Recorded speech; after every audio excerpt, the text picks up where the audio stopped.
Hi traders, in this video, I'm breaking down the main advantages and disadvantages of Forex trading.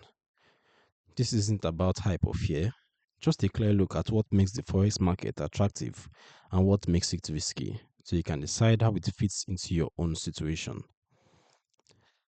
On the advantages side, Forex offers high liquidity and 24-hour weekday access, so you can easily get in and out at the price you see without waiting for buyers or sellers.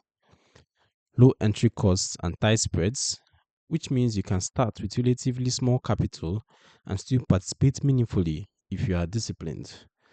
Flexible position sizing and leverage, giving you the ability to scale trade size up or down and choose pairs and styles that match your risk tolerance.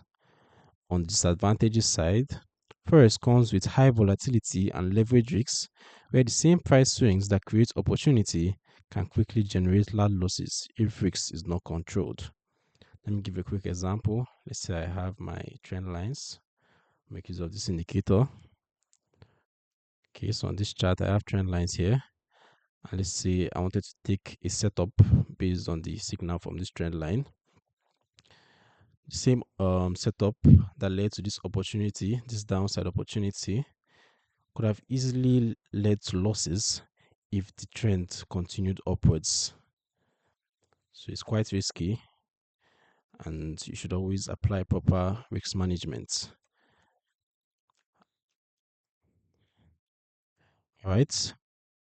Another disadvantage is a steep learning curve and information overload, because macro news, data releases, and technical noise can easily lead to emotional, impulsive decisions.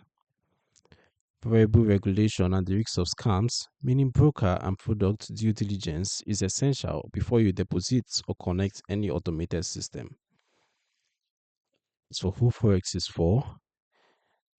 Forex trading can make sense for people who are prepared to study, practice on demo, or very small size, and build a structured plan with clear risk limits.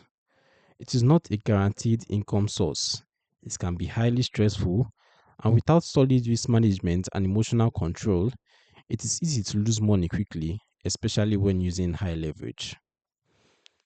You can read more about the advantages and disadvantages of Forex trading using the link in the description below. Use this overview as a checklist.